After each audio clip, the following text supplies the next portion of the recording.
Hello everyone, welcome to ChemUp Academy.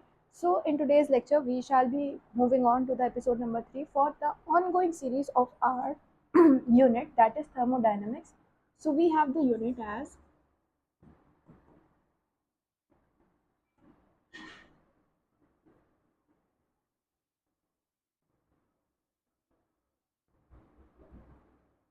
and when we talk about in terms of lecture, we have lecture number 3. So in this lecture, we shall be starting with the calorimetry. What is calorimetry? Calorimetry is nothing but we have already talked about delta H, delta U और enthalpy के terms में हम बात कर चुके हैं, internal energy के terms में बात कर चुके हैं. तो जब हम ये दोनों टॉपिक्स ऑलरेडी कवर कर चुके हैं तो वी शुड नो कि हम इसको एक्सपेरिमेंटली अगर डिटरमाइन करना चाहते हैं तो how can we determine it. Supposedly आगे जाकर के if you will pursue chemistry तो आपको किसी इंडस्ट्री में कुछ काम करने के लिए दिया जाएगा या फिर कोई भी मैकेनिकल वर्क दिया जाएगा. Even if you will pursue your engineering और something like that sort of, तो आप कुछ इंडस्ट्रियल वर्क करोगे. जब आप कुछ इंडस्ट्रियल वर्क करोगे तो वहाँ पर कुछ कुछ एलिमेंट्स और या फिर सेट ऑफ एलिमेंट्स होते हैं जिनको आपको देखना पड़ेगा वेदर दे आर हीटिंग और कितने टेम्परेचर तक मैं इसे हीट करूँ या फिर कितने कम टेम्परेचर तक मुझे इसको हीट करना पड़ेगा so that it start melting. तो इन सब का आइडिया लगाने के लिए आपको चाहिए रहेगी किसकी टेक्निक. आपको चाहिए रहेगी एक पर्टिकुलर टॉपिक की नॉलेज जिसको हम कहते हैं क्या, कैलोरीमेट्री.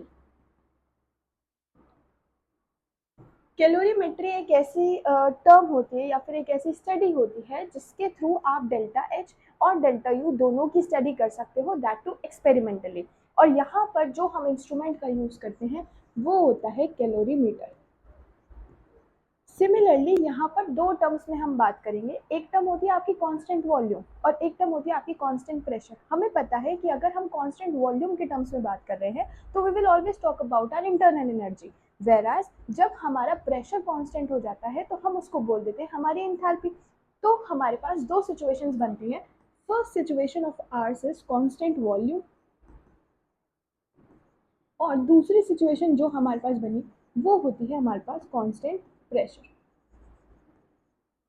अब इन दो सिचुएशंस में हम यहाँ पर जिसका अंदाज़ा लगा पाते हैं दैट इज डेल्टा यू, और जो हमें इस चीज़ के बारे में बताता है that is delta H, enthalpy के बारे में पता लगता है. अब हम यूज़ कैसे करेंगे अपने बॉम कैलोरीमीटर को या फिर किसी भी सॉर्ट ऑफ कैलोरीमीटर को यूज़ कैसे करते हैं. तो जब आप कांस्टेंट वॉल्यूम की बात करते हो तो यहाँ पर जो इंस्ट्रूमेंट आप यूज़ करोगे that is your bomb calorimeter. अब ये बॉम्ब कैलोरीमीटर जैसे क्या बना हुए, क्या हम इसके अंदर बॉम्ब डाल रहे हैं जिसकी वजह से ये बॉम्ब कैलोरीमीटर है? नहीं, it is just a name. अब नेम कैसे पड़ा देखो, ये कोई भी इंस्ट्रूमेंट होता है. एक बहुत बड़ा सा आपने पतीला ले लिया, दिस इज आवर बीकर. इस बीकर के अंदर आपने भर भर के बहुत सारा पानी डाल दिया. जब आपने इसके अंदर बहुत सारा भर भर के पानी डाल दिया तो इसके अंदर हमने कोई इंस्ट्रूमेंट लिया जिसको हम इस इंस्ट्रूमेंट के अंदर जो है वो डिप करवाना चाहते हैं. जब हमने इंस्ट्रूमेंट को, पूरा आपका पतीला था उसके अंदर पानी भरा हुआ था, अब हम कैलोरीमीटर को डालना चाहते हैं इस पतीले के अंदर. मैंने जब पानी लिया था तो आई वॉज अवेयर कि मैंने कितना पानी लिया है. तो जब मैंने पानी लिया था तो मुझे पानी का क्वांटिटी, अमाउंट, वॉल्यूम पता थी. तो हमने क्या लिया, नॉन लिक्विड. जो ये नॉन लिक्विड है, इस लिक्विड के बारे में मुझे इसकी वॉल्यूम तो पता ही है, साथ ही साथ मुझे इसके फैक्टर्स भी पता है, इसका हीटिंग कोएफिशिएंट भी पता है, इसकी हीट कैपेसिटी भी पता है. अगर आप याद कर पा रहे हो तो हमने एक यूनिट पढ़ी थी सी डेल्टा टी. आपको याद होगा क्यू जो होता है वो डायरेक्टली प्रोपोर्शनल होता है डेल्टा टी के, जिसको हमने इक्वल टू हटा करके एक यहाँ पर हीटिंग कोएफिशिएंट लगाया था. तो ये हीटिंग कोएफिशिएंट डिपेंड करता था कि क्या लिक्विड आप ले रहे हो और कैसा लिक्विड आप ले रहे हो. Similarly when I am considering a liquid in my पतीला, तो इसके अंदर जो भी मेरा लिक्विड है उसकी वॉल्यूम तो मुझे पता रहेगी और उस वॉल्यूम को मैं बोल देती हूँ अपनी कांस्टेंट वॉल्यूम. एक बार वॉल्यूम को कांस्टेंट रखने के बाद मुझे लिक्विड के बारे में हर चीज़ पता है क्योंकि ये लिक्विड मैंने खुद से लिया है, क्योंकि मुझे अब इसकी हीट कैपेसिटी भी पता रहेगी. अब क्या करना है, ये जो मेरा कैलोरीमीटर है इस कैलोरीमीटर के पास अपनी प्रेजेंट सॉर्ट ऑफ ऑक्सीजन होती है. यहाँ पर इसके पास अपनी एक ऑक्सीजन लिमिट रहती है. जब ये इसके पास ऑक्सीजन रहती है तो हम क्या करते हैं, इसको इसके अंदर डिसॉल्व किया, वॉल्यूम रखी कांस्टेंट क्योंकि हमें पता था. अब इसको पानी के अंदर ही डिसॉल्व क्यों कर रहे हैं, मतलब पानी लिया आपने, नॉन लिक्विड लिया, अब हम अपने बॉम्ब कैलोरीमीटर को इसके अंदर क्यों डिसॉल्व कर रहे हैं?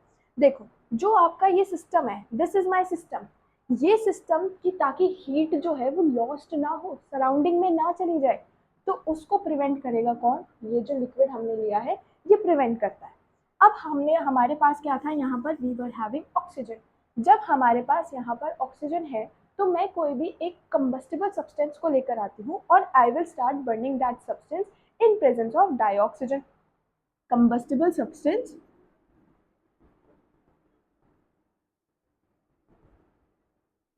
को बर्न करना है, burning in presence of dioxygen.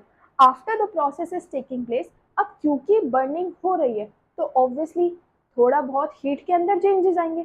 अब क्योंकि हम हीट के अंदर चेंजेस देख रहे हैं at the constant volume, heat के अंदर चेंजेस देख रहे हैं एट द कांस्टेंट वॉल्यूम, तो यहाँ पर बॉम्ब कैलोरीमीटर के आसपास का जो एरिया है, आसपास का कौन सा एरिया? ये वाला area, this area whole around, यहाँ पर आपको टेम्परेचर के अंदर चेंजेस दिखेंगे क्योंकि आपने कंबस्टिबल सब्सटेंस को यहाँ बर्न करना चाहा। जब यहाँ आपका डाई ऑक्सीजन के अंदर आपका सब्सटेंस बर्न हुआ तो there will be change in the temperature around this bomb calorimeter जो कि इसके पास है। अब यहीं के जो टेम्परेचर चेंज को आप मेजर करते हो, इसी टेम्परेचर चेंज को अगर आप मेजर कर लेते हो तो हम निकाल पाएंगे अपनी QV, और QV से ही रिलेटेड हमारी होती है डेल्टा U। ये हम ऑलरेडी पढ़ के आए थे। तो यहीं से अगर चीज़ें को स्पेसिफाई किया जाए तो हम बॉम्ब कैलोरीमीटर के थ्रू हम अपनी इंटरनल एनर्जी निकाल सकते हैं। Similarly, if I take instead of constant volume, if I consider the pressure to be constant, तो क्या होगा अगर हम अपने प्रेशर को कांस्टेंट कर देते हैं तो सेम चीजें प्रोसीड कराकर हम देख सकते हैं क्या? हमारा डेल्टा H, मतलब we would be able to calculate our enthalpy. This is how we use calorimeter in order to perform the experiments during the practical classes as well and obviously in the industrial uses also, ताकि आपको पता चल जाए किस substance को कितनी energy provide करानी है, कितना हीट करना है, किस टेम्परेचर तक वो मेल्टिंग प्रोसीड करवा देगा, या फिर किस टेम्परेचर से पहले मुझे रोकना है so that I get the actual amount that I aimed for. तो ये सारी चीज़ें डिस्कशन के बाद आपको बता दिया जाए कि कैलोरीमेट्री से या फिर बॉम्ब कैलोरीमेट्री से स्पेसिफिकली आपके एग्जाम में क्वेश्चन पक्का आपको दिखेगा। And for that stay tuned till the last episode, क्योंकि last episode shall be the question bank episode where we shall be practising all the questions related to your examination, to your book and the आने वाले questions also. तो आने वाले year के questions भी हो जाएंगे, जो आ चुके हैं वो क्वेश्चंस भी हो जाएंगे। सिमिलरली जितने क्वेश्चंस आपके बुक में है related to this particular topic shall be covered, क्योंकि ये टॉपिक इंपॉर्टेंट है और इससे हर एक साल में न्यूमेरिकल तो देखा जाता ही है, so that's why it is important. अब हम चलेंगे अपनी नई कहानी की तरफ जो है मेजरमेंट्स के बाद वी हैव अनदर थिंग कहती है क्या? अब हम देखेंगे एंथैल्पी के अंदर चेंजेस। एंथैल्पी मेजर करना हमें आ गया, इंटरनल एनर्जी हम ऑलरेडी पढ़ के आ चुके हैं। थोड़ा एंथैल्पी के बारे में बात करते हैं। एंथैल्पी के अंदर चेंजेस कैसे देखे जा सकते हैं? Supposedly we will see enthalpy changes.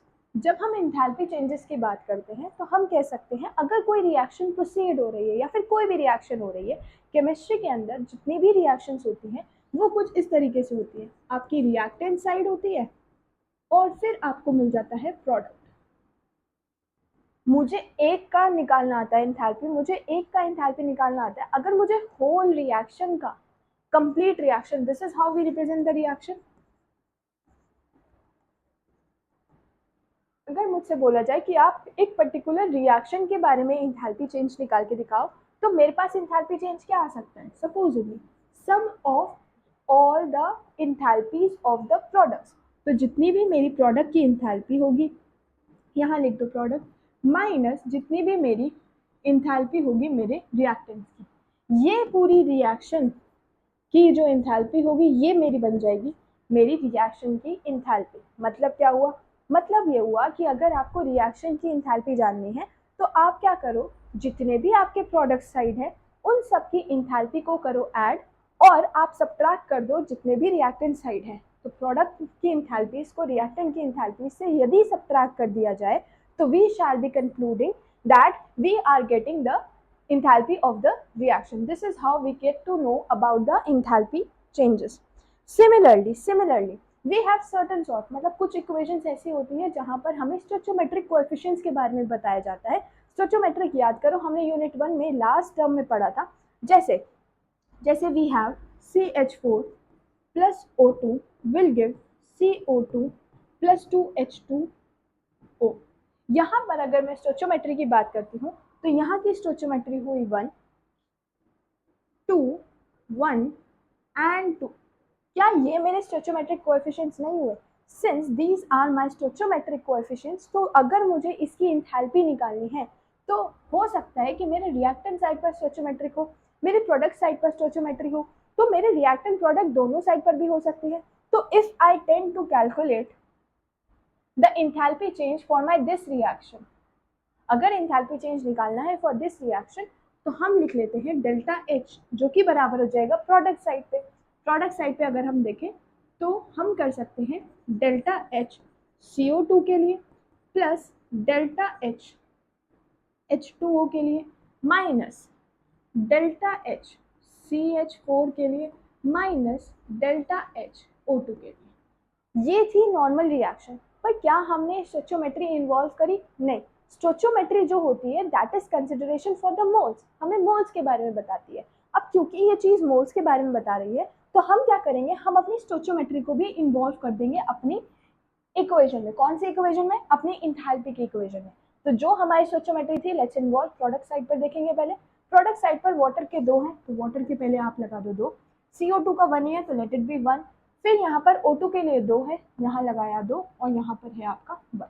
ये दोनों माइनस किए जाएंगे, रिएक्टेंट साइड का हमेशा माइनस किया जाता है, और आपका जो प्रोडक्ट साइड का होता है दैट इज ऑलवेज पॉजिटिव।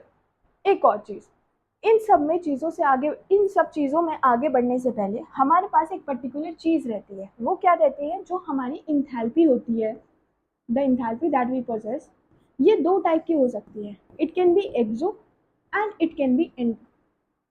तो यहाँ पर आपको साइन कन्वेंशन का ध्यान रखना पड़ेगा, वेदर इट इज एक्सो और whether it is endo. Supposedly it is exo, अगर एक्सो है तो आपकी डेल्टा एच हो जाएगी नेगेटिव, वेर एज अगर आपकी एंडो है तो आपकी जो डेल्टा एच है वो हो जाएगी पॉजिटिव। तो अगर ये साइन कन्वेंशन आपको आते हैं, इक्वेशन में आप पुट करोगे तो सिमिलरली आप plus minus minus minus plus minus ऐसे ट्रिक्स लगा करके you can solve the further questions. So coming on to the next thing that it tells us about is that we have, अगर हमने इतना सब कुछ पढ़ ही लिया है, जैसे कि हमने पढ़ लिया कि आप रिएक्शन की बात कर रहे हो, जब रिएक्शन की निकालोगे आपको रिएक्टेंट की निकालनी पड़ेगी और आपको प्रोडक्ट की निकालनी पड़ेगी।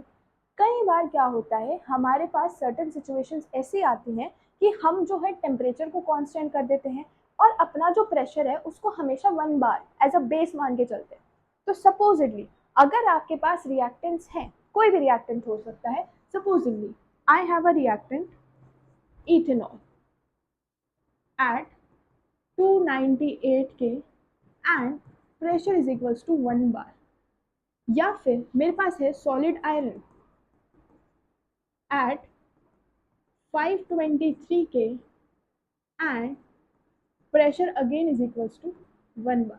सपोजिटली मेरे पास कुछ ऐसे सिचुएशंस हैं जहां पर मैंने टेम्परेचर को तो स्पेसिफाई कर दिया और प्रेशर को हमेशा ही स्पेसिफाई कर दिया, दैट मीन्स अलोंग 1 बार। आपको नहीं लगता कि हम हमेशा इंथैल्पी के बारे में जब भी बात करते हैं तो हम अपना प्रेशर कांस्टेंट कर देते हैं?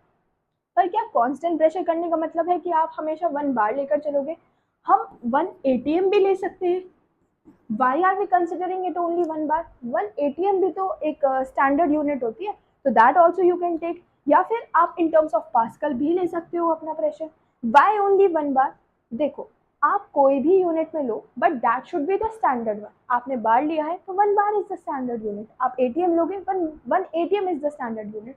सो लाइक दिस हम कह रहे हैं कि अगर आप चीज़ों को स्टैंडर्ड फॉर्म में लेकर चल रहे हो along with their temperatures, kelvin में लो, डिग्री सेल्सियस में लो, किसी में भी लो, पर क्योंकि हमें पता है जो स्टैंडर्ड यूनिट होती है टेम्परेचर की that is kelvin and the standard unit for the pressure is bar. Therefore जब चीज़ें स्टैंडर्ड पर आप लेके चल रहे हो, मतलब अगर आप अपने रिएक्टेंट्स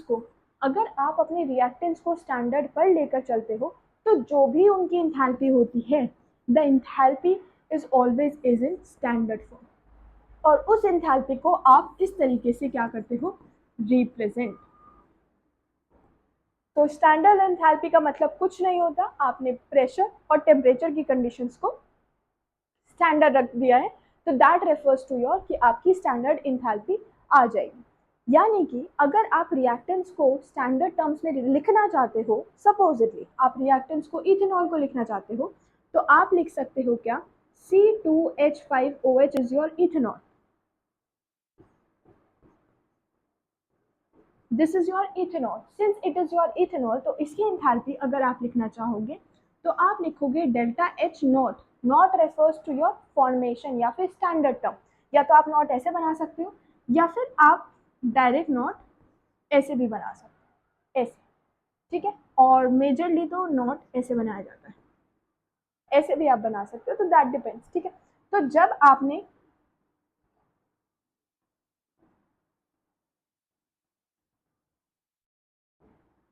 जब आपने चीजें लिख दी है, तो that will be your C2H5OH।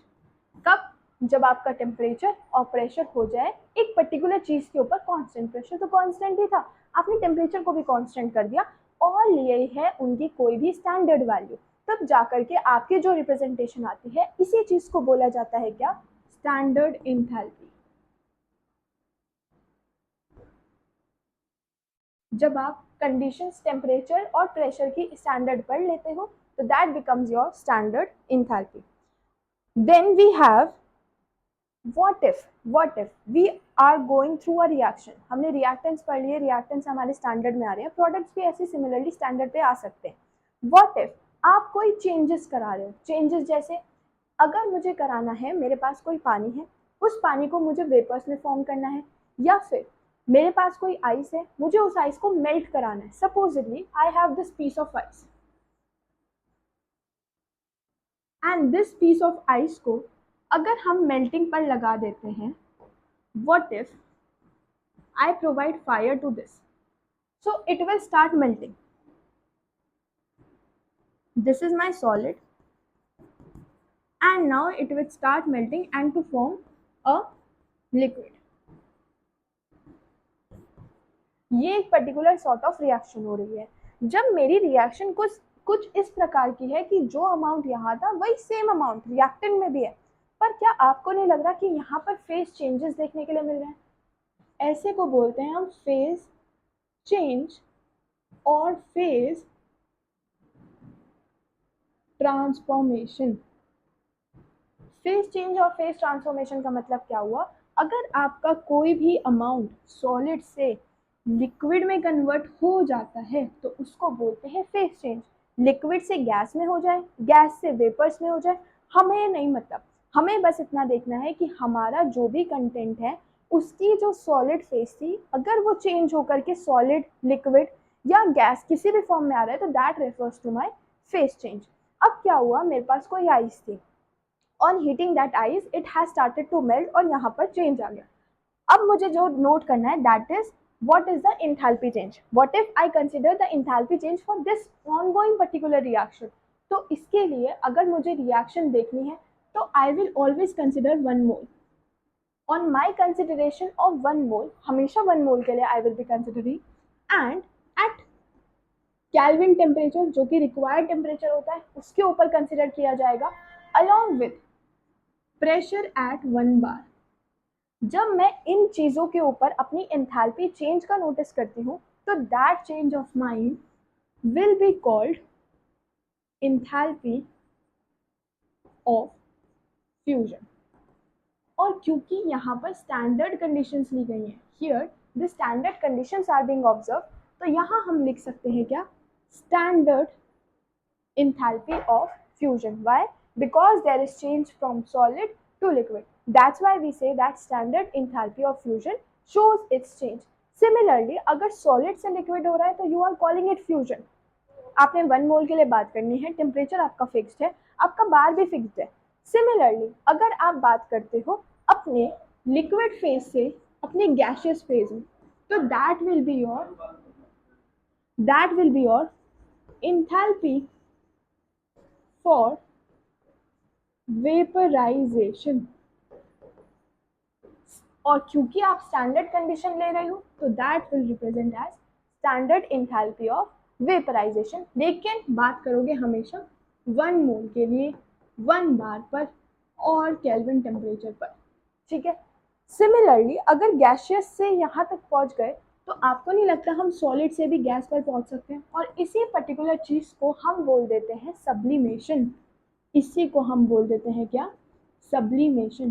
तो अगर हमारे रिएक्शन के अंदर चेंजेस आ रहे हैं तो आप वही स्टैंडर्ड इंथैल्पी यूज करोगे, standard enthalpy of fusion, standard enthalpy of sublimation and standard enthalpy of vaporization.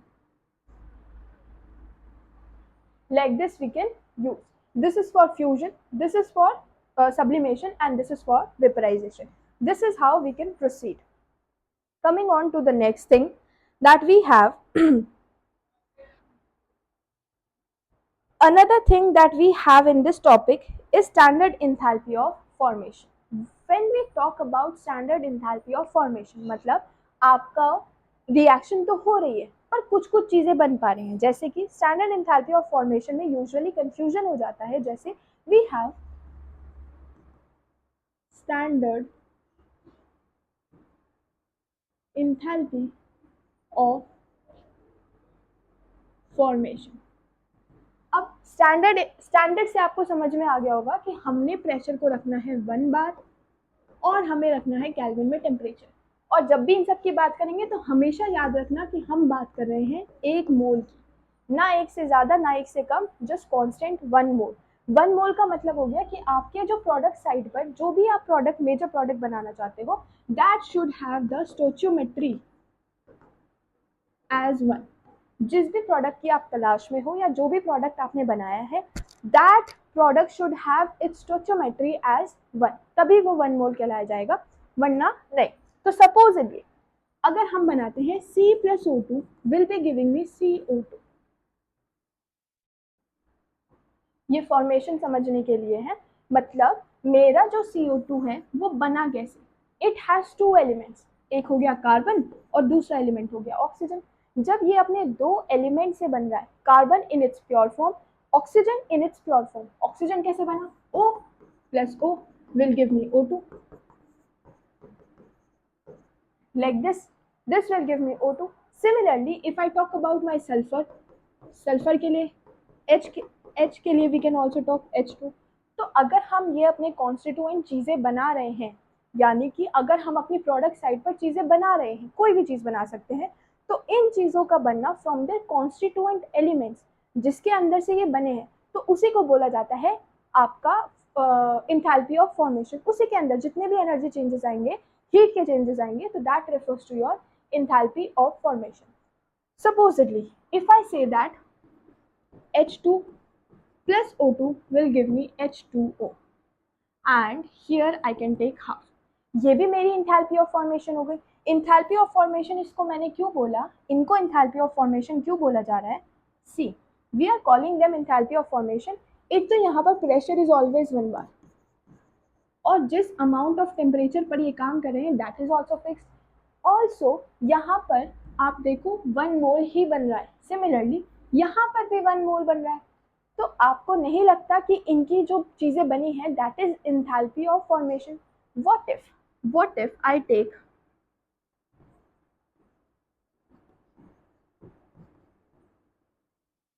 अगर मैंने ये रिएक्शन ली, से जस्ट सेइंग कि अगर मैंने ये रिएक्शन कंसिडर करी, तो देखो यहाँ पर है calcium oxide and here I have carbon dioxide and I am getting calcium carbonate, that is the limestone I am getting. चीज़ें वही हैं, pressure is 1 bar, temperature is also fix जो आप टेम्परेचर ले रहे हो, और यहाँ पर 1 मोल भी आ रहा है, बट स्टिल हम इसको इंथैल्पी ऑफ फॉर्मेशन का नाम नहीं देते। क्यों नहीं देते? यहाँ पर calcium carbonate you are getting 1, बिल्कुल ठीक बात है, बट आपने जिस तरीके से वो कैल्शियम कार्बोनेट बनाया है, क्या उसके कॉन्स्टिट्यूएंट में खाली C और O का स्पेशल यूज किया गया है? नहीं, ये तो ऑलरेडी कंबाइंड फॉर्म में है ना। जैसे कि आपने कैल्शियम को ऑक्सीजन से कंबाइन किया, तब जाकर के it has form this has taken place so that आप कैल्शियम ऑक्साइड बना सको. Similarly, this has taken place ताकि आप CO2 बना सको. ये अपने कॉन्स्टिट्यूएंट एलिमेंट से नहीं बना, इनकी तरह ये अपने प्योर स्टेट के एलिमेंट से नहीं बना. ये तो कंबाइंड स्टेट्स हैं, कंबाइंड एलिमेंट्स हैं, कंबाइंड कंपाउंड्स हैं, मिक्सचर्स हैं. तो क्योंकि ये इन सब चीज़ों से बना है, therefore it is not to be called as your enthalpy of formation. Similarly, what if I take another example, say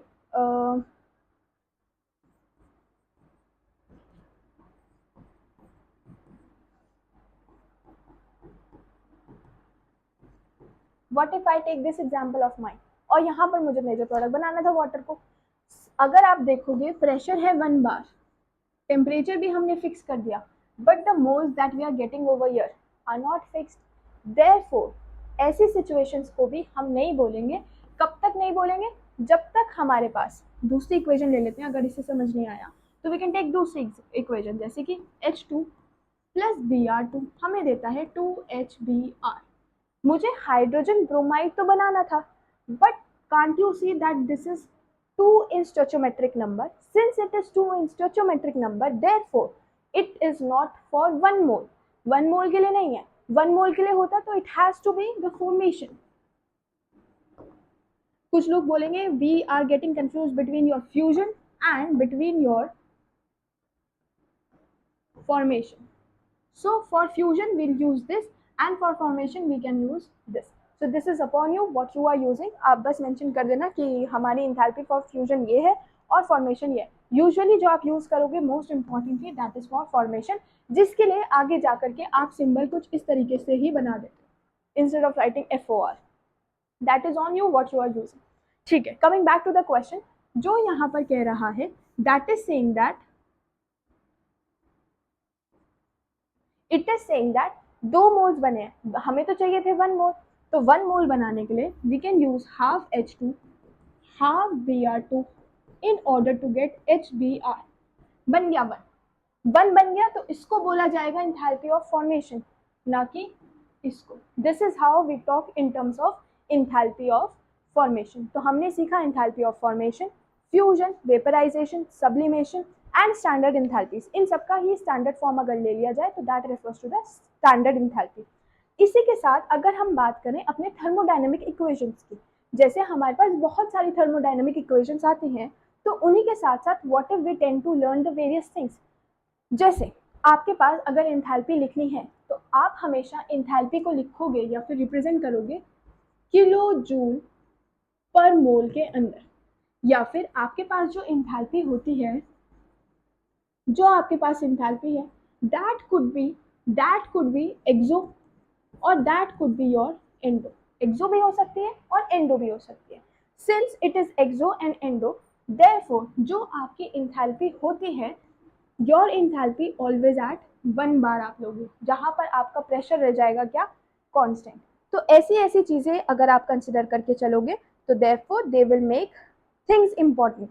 जब भी आप चीजें कर रहे हो तो आपको ध्यान रखना है कि आप जब भी इक्वेशन को कंसिडर करोगे, हम ये बात करें थर्मोडायनेमिक इक्वेशन, तो इक्वेशन होनी चाहिए बैलेंस्ड. देखो, जब आप इक्वेशन बैलेंस करते हो तो लोगों के अपने अपने तरीके होते हैं, कैसे कैसे कोई बैलेंस करता है. तो I can take an example for you all. The example that I have over here is this. Let's take this example of mine. It's not actually mine, it's in the book, so I'm taking this example. We have Fe2O3.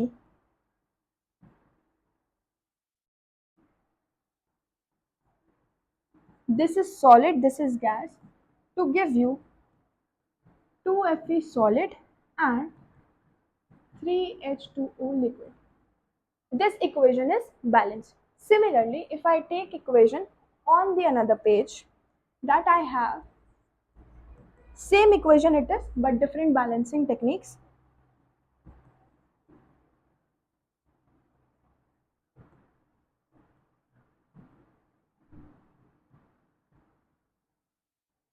Also यहाँ पर चीज़ें भी mentioned है, आपको enthalpy जैसे दे दी जाएगी, delta H अगर आपको दे दिया है for your water, liquid form में है और ये स्टैंडर्ड है आपकी इंथैल्पी, तो it shall be -285.83 kilo joule per mole. What if I write standard enthalpy for Fe2O3, that is 824.2 kilojoule पर मोल. और जो स्टैंडर्ड एंथैल्पी है आपकी सॉलिड वालों की, this is your solid and this is your solid, sorry solid और gas sign convention के according. इसकी नहीं, यहाँ पर इसकी हो गई एंथैल्पी और इसकी एंथैल्पी हो गई, तो इनकी एंथैल्पी इज ऑलरेडी जीरो है. यहाँ देखो, अगर हमारे पास इतनी कहानी आ गई है, ये आपके पास थर्मोडायनेमिक इक्वेशन है जो मैंने लिख दी. इक्वेशन लिखने के बाद मुझे कुछ चीज़ें समझ में आई, जैसे कि मेरे पास अगर इक्वेशन थी, मैंने एक बच्चे को बोला, स्टूडेंट ए को बोला कि भाई ये इक्वेशन है और आप इसको यूज़ कराओ. क्या आपको लगता है कि ये जो इक्वेशन है ये स्टैंडर्ड फॉर्म में है? टेम्परेचर हो सकता है, प्रेशर हो सकता है, नहीं पता कंडीशंस, बट आपको नहीं दिख रहा यहाँ पर already 2 bar is there, 2 stoichiometric coefficient is there, तो ये अपने स्टैंडर्ड फॉर्म में तो नहीं है. स्टैंडर्ड फॉर्म में नहीं है, still we can calculate the energy. कैसे? हमें पता है अगर आपको एनर्जी रिएक्शन की निकालनी है तो आप करते हो प्रोडक्ट साइड पर जितने भी हैं प्रोडक्ट साइड की एंथैल्पी माइनस आप करते हो रिएक्टेंट साइड की एंथैल्पी. जब इतना काम समझ में आ जाता है तो प्रोडक्ट साइड पर देखते हैं कौन कौन है. हमारे प्रोडक्ट साइड पर all this are present. Fe की 0 हो गई, 0, और वाटर की 3 है, तो वाटर की जहाँ पर थी उसको 3 से मल्टीप्लाई करो और फिर यूज़ कर लो. अगर 3 से मल्टीप्लाई किया तो we will be getting 947 and 24 5 2 8 minus 2 के बाद 1.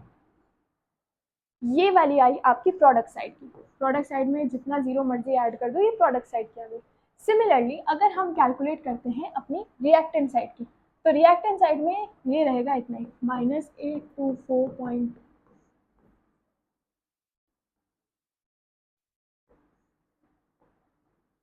ये भी माइनस है, ये भी माइनस है. इक्वेशन में आते हैं, प्रोडक्ट साइड की रखी, अगर प्रोडक्ट साइड पर था हमारा this one, this is our product side, तो ये रख देते हैं -857.49. माइनस करना है इसको, minus this and minus this will get plus, तो 824.20.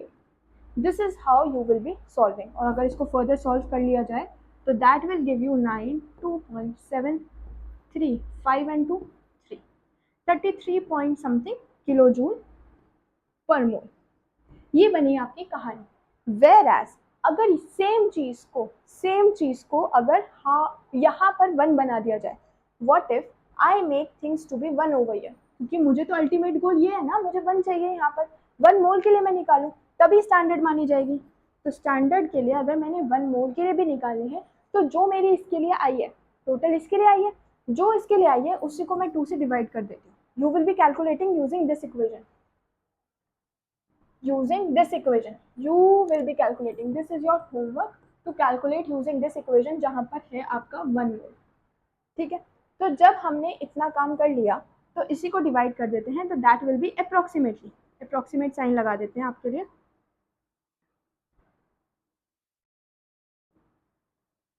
16 किलो जूल पर मोल. क्या आपको नहीं लग रहा कि इक्वेशन चेंज करने से, तरीके के बैलेंस करने से कितना ज़्यादा वेरिड चेंज आ रहा है? इसी एक्सटेंसिव हीट चेंज को ही, ताकि ये गड़बड़ी ना करे, तो इसी वजह से हम इसको कंसिडर करके चलते हैं अपने थर्मोडायनेमिक इक्वेशंस के अंदर. Coming on to the next important topic of ours that we have is Hess law. ये लॉ क्या कहता है आपको पता है? जो आपकी इंथैल्पी होती है दैट इज दिस, क्या है वो? एक स्टेट फंक्शन है. और स्टेट फंक्शंस का काम क्या होता है? स्टेट फंक्शन का तो काम होता है भाई, वो 2 चीज़ों पर डिपेंड करते हैं. पहला इनिशियल पोजीशन और दूसरा फाइनल पोजीशन. 2 चीज़ों पर डिपेंड करते हैं. First is your initial and second is your final. क्योंकि ये इन्हीं चीज़ों पर डिपेंड करते हैं तो इनको नहीं परवाह कि आप ए को बी में कन्वर्ट करते हो, सी में कन्वर्ट करते हो, डी में कन्वर्ट करते हो और ई में कन्वर्ट करते हो. जो कि ए है आपका रिएक्टेंट, और आपको चाहिए था फाइनल प्रोडक्ट एज ई। आप ए को सीधा ई में कन्वर्ट करो, ए को बी में कन्वर्ट करो, फिर ई में कन्वर्ट करो, ए को बी में, सी में और फिर ई में कन्वर्ट करो। मतलब कहने का मतलब हुआ क्या कि आपके पास ए से ई में जाने के बहुत सारे तरीके हैं। पहला आप सीधे चले जाओ, दूसरा आप एक सीढ़ी चढ़ के जाओ, और तीसरा आप 2 सीढ़ी चढ़ के जाओ, चौथा आप इतनी सारी सीढ़ियां चढ़ के चले जाओ। मतलब जितने भी स्टेप्स आप ले रहे हो, the number of steps that you are taking, उससे फर्क नहीं पड़ेगा। आप हर एक स्टेप पर आगे तो बढ़ रहे हो ना towards the product. Since it is a state function, तो हेस लॉ कहता है कि भले ही आपके रिएक्टेंट से प्रोडक्ट जाने में जितने भी स्टेप्स आ रहे हैं, उन सब का आप सम कर लो, उन सब की इंथैल्पी का आप क्या कर लो, सम कर लो। अगर आप सम कर लेते हो तो आपको अल्टीमेट एनर्जी मिल जाएगी। जैसे अगर मुझे ए से जाना है ई पर, तो ए से ई तक जाने का ये भी रास्ता है, या तो मैं ये रास्ता डायरेक्ट अपना लूँ, ये रास्ता नहीं अपनाया जा रहा तो मैं क्या करूँ, पहले इस वाले की एनर्जी को ऐड करूँगी और फिर मैं इस वाले की एनर्जी को ऐड करूँगी। इन दोनों की एनर्जी ऐड करके मुझे इंथैल्पी मिल जाएगी 2 की। ये हेस लॉ होता है। हेस लॉ कहता है क्या, the sum of all the steps from the reactant to the product will give you the enthalpy, standard enthalpy for the formation of that particular reaction, और या फिर for the occurrence of that particular reaction। तो जितने भी number of steps आपके पास available है, आप उनका सम करो, उनको ऐड करो और अल्टीमेटली पहुंचा दो उनको कहाँ पर, उनकी स्टैंडर्ड एंथैल्पी निकालने के लिए। तो जैसे we can consider an example over here as well. पहले I will write this particular thing for you. इस लॉ के लिए इस लॉ लिखना ज़रूरी है आपके लिए। ये कहता है, if reaction takes place in several steps, then its standard reaction enthalpy is sum of standard enthalpies of intermediate reaction into which overall reaction may be divided at same temperature. This is your Hess law. तो ये आप note कर लो अपनी book में, because this is an important definition जो कि आ जाती है। कुछ लोग इसको मेंशन करना भूल जाते हैं, तो आप उन कुछ लोगों में से नहीं हो, ठीक है। Then we can consider its example and then our class will be over.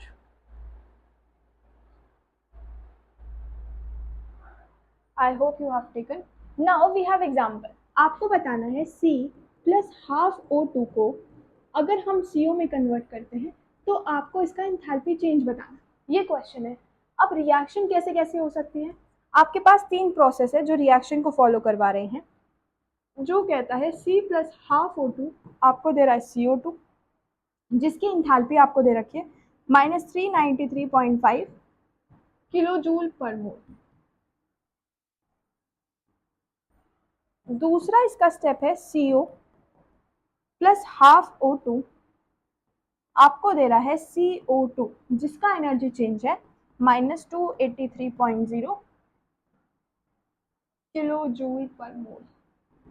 और यहाँ पर ही आपका तीसरा स्टेप है जो कहता है CO प्लस हाफ O2 आपको दे रहा है CO2, और यहाँ पर sorry this is not the reaction, it is CO2 will give you CO plus half O2, जिसका रिएक्शन है 283.0 किलो जूल पर मोल, और ये प्लस में,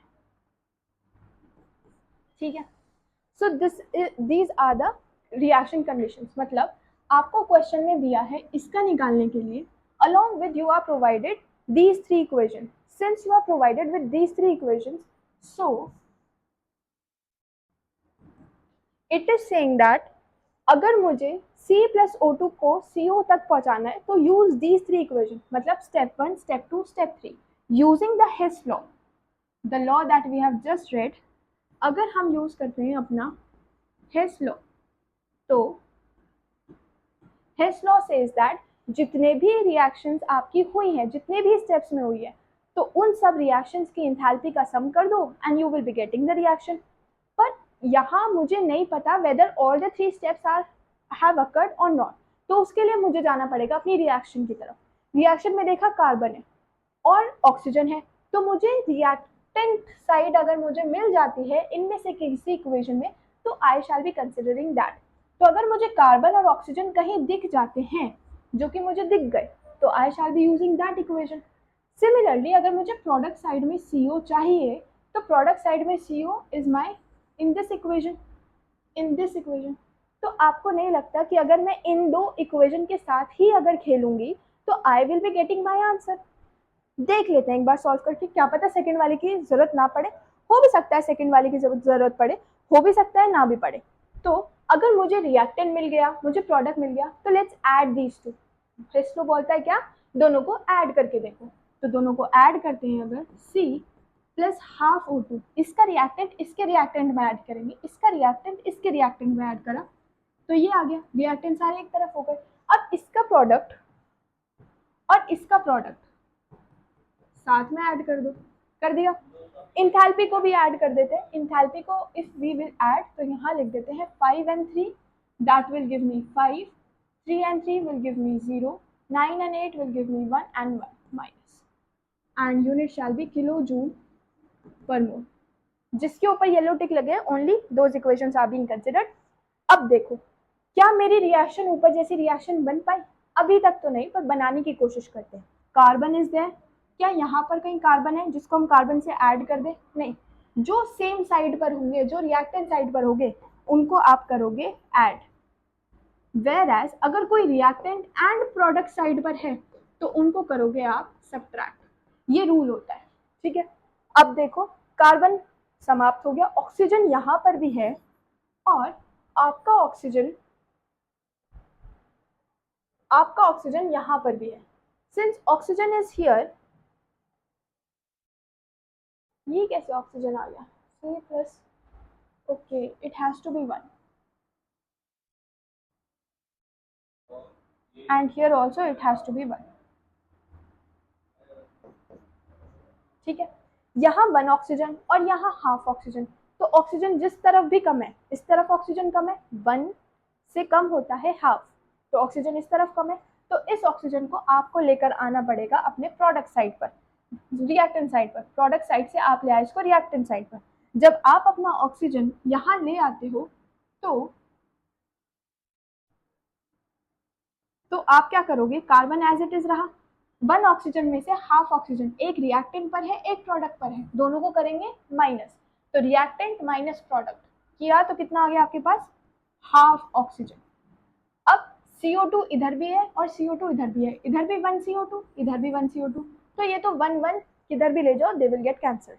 अब क्या बचा, इधर बचा आपका CO, CO कैंसिल हो गए क्योंकि 1 1 थे, CO रह गया क्योंकि CO जैसा कोई और नहीं है, बचा हाफ ऑक्सीजन। ये जो हाफ ऑक्सीजन था और 1 ऑक्सीजन से हमने इसको सब्ट्रैक्ट कर दिया। Can't you see this equation is as same as the given in the question? This equation is same. C plus half O2 will give CO, और इसकी एनर्जी हम ऑलरेडी निकाल चुके हैं। तो ऐसे पता चलेगा, पता कैसे चलेगा, क्वेश्चन प्रैक्टिस से। वो कब होगा, लास्ट सेशन में। Till then you need to stay tuned.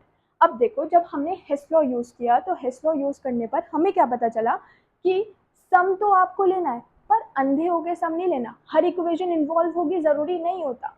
ज़रूरी क्या होता है, आपको देखना है रिएक्टेंट साइड आपकी प्रोडक्ट साइड से with those using of equation match हो जाती है अगर, तो सिर्फ उन्हीं की एंथैल्पीज का आप सम लोगे and you will proceed.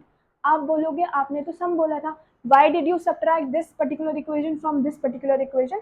That is because my dear there are the sign conventions। मतलब एक तरफ माइनस है एक तरफ प्लस है, और बेसिक स्टैंडर्ड मैथ्स कहती है अगर एक प्लस है एक माइनस है तो आपको करना पड़ेगा सब्ट्रैक्ट। तो वही सब्ट्रैक्शन दिखाते हुए हमने यहाँ कर दिया है subtract. Since there is negative sign, the negative sign shows us that the reaction is exothermic. Exothermic का मतलब हो गया क्या कि आपकी जो एनर्जी है that has been released. So this is all for today. Till then, stay blessed and keep watching.